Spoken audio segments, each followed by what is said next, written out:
KGF chapter 3 की शुरुआत होती है रमिका सेन के पीएम ऑफिस से। रमिका सेन को एक ऑफिसर बता रहा होता है कि पिछले 3 सालों से रॉकी ने विदेशों तक अपना बिजनेस फैला दिया था और इंडोनेशिया और अमेरिका में भी उसने कई इलीगल काम किए थे। इसीलिए इंडोनेशिया और अमेरिका की सिक्योरिटी फोर्स भी रॉकी को पकड़ना चाहती थी, पर अब रॉकी मर चुका है। पर इंडोनेशिया और अमेरिका में रॉकी के इलीगल काम अभी भी चल रहे हैं। रमिका सेन कहती है तो इंडोनेशिया और अमेरिका की गवर्नमेंट को उसके खिलाफ एक्शन लेना चाहिए। तभी वो ऑफिसर बताता है कि गवर्नमेंट ऐसा नहीं कर सकती, क्योंकि रॉकी ने 1979 से 1981 तक इन 3 सालों के अंदर ही अपने सोने के बिजनेस को काफी बड़ा कर लिया था। विदेशों में भी हजारों लाखों लोग उसके लिए काम करते हैं और खुद गवर्नमेंट के लोग भी उसके साथ मिले हुए हैं। इसीलिए गवर्नमेंट चाहकर भी उसके खिलाफ एक्शन नहीं ले सकती। फिल्म की कहानी अब फ्लैशबैक में जाती है और हमें रॉकी के जीवन के उन्हीं 3 सालों के बारे में पता चलता है, जिसमें उसने अपने साम्राज्य को विदेशों तक फैला दिया था। सभी माइनों पर कब्जा होने के बाद रॉकी ने और कई माइनों की खोज कर ली थी और सभी लोगों को उनकी खुदाई में लगा दिया था। रॉकी ने उन सभी माइनों से तेजी से सोना निकाला और इकट्ठा करता गया और बाहर के बड़े बड़े देशों में एक्सपोर्ट करने लगा। रॉकी को विदेशों से काफी बड़े बड़े ऑर्डर आने लगे, जिनको पूरा करने के लिए उसने खुदाई को और तेज करवा दिया था। दूसरी तरफ से उसने माइन की खुदाई के लिए और सोने की खोज के लिए अमेरिका से कई टेक्नोलॉजी मशीन भी मंगाई थी, जिससे वो जल्द से जल्द इन सभी माइनों का सोना निकालकर इकट्ठा कर सके। रॉकी ने अगले 1 साल के अंदर इन माइनों से इतना सोना निकाला था जितना कि पिछले 20 सालों में भी नहीं निकाला था।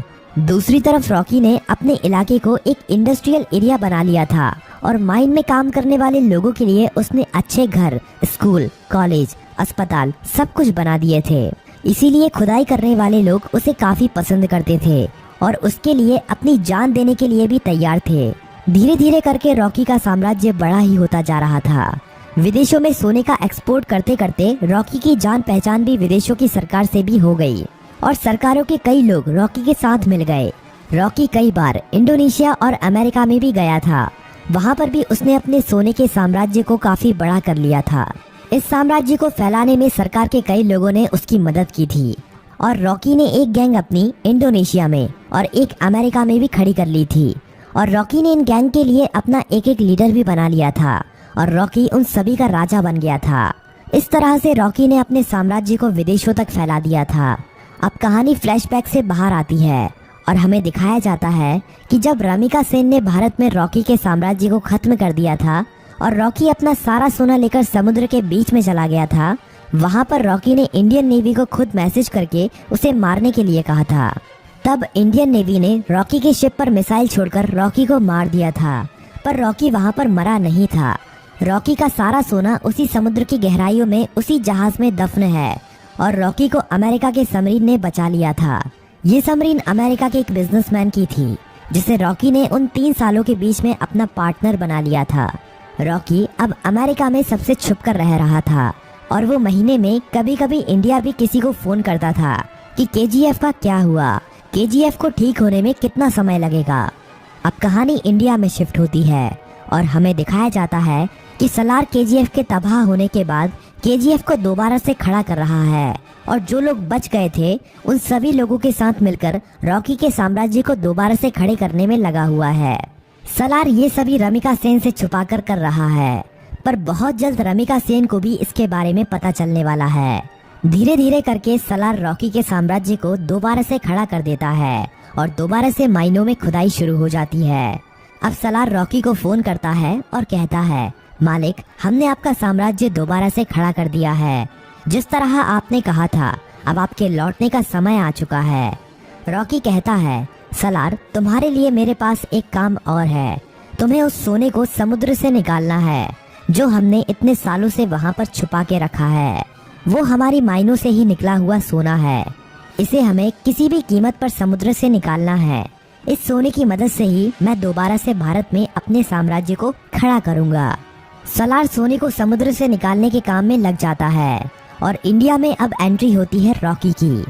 सलार अपने लोगों को कहता है कि मालिक कई सालों के बाद यहाँ पर पधार रहे हैं, उनके स्वागत में कोई भी कमी नहीं रहनी चाहिए।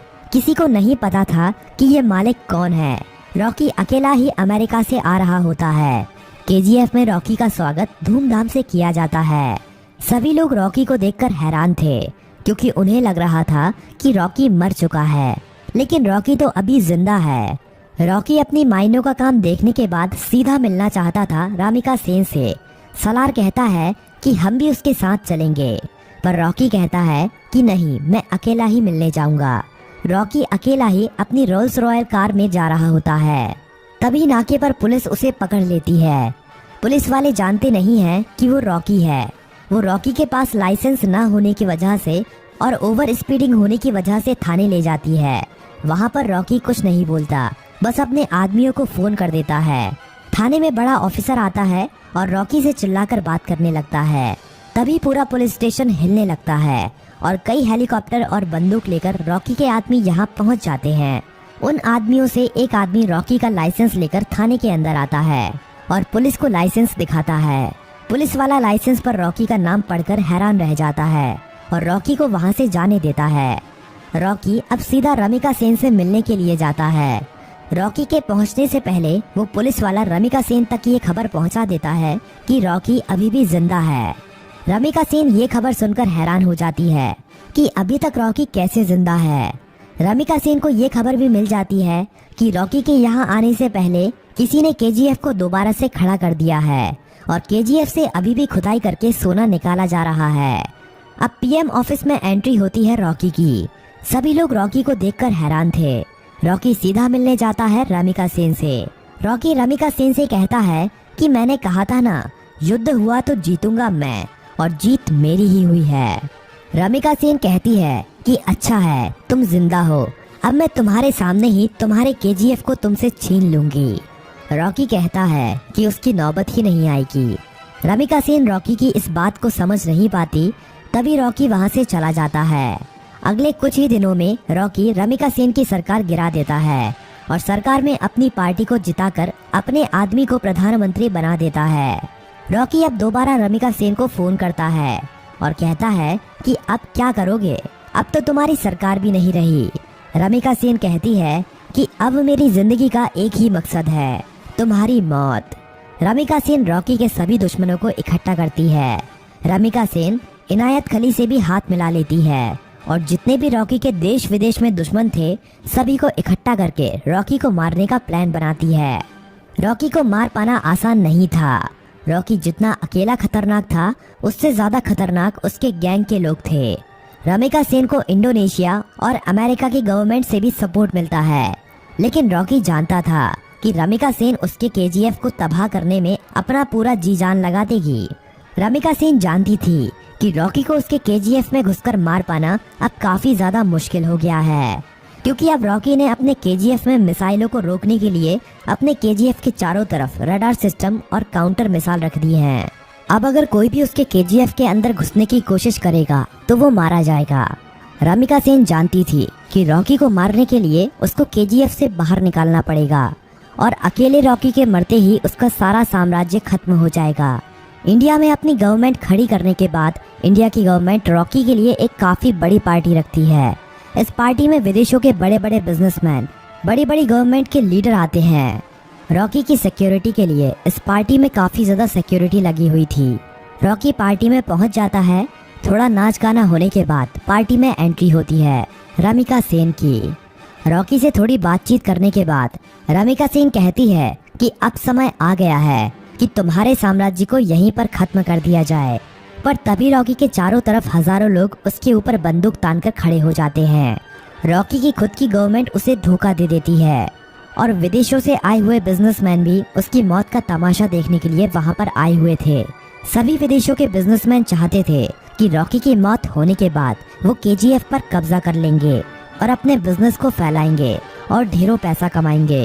ये सब देखकर रॉकी खुद हैरान रह जाता है, पर रॉकी जानता था कि एक दिन उसकी मौत जरूर होगी, इसीलिए वो अपने आखिरी पल में भी निडर रहता है। रमिका सेन कहती है कि देखा, आखिर तुम्हारे लोगों ने ही तुम्हें धोखा दे दिया। इतना कहते ही सभी लोग रॉकी को गोलियों से भून देते हैं और रॉकी की मौत वहीं पर हो जाती है और फिल्म यहीं पर खत्म हो जाती है।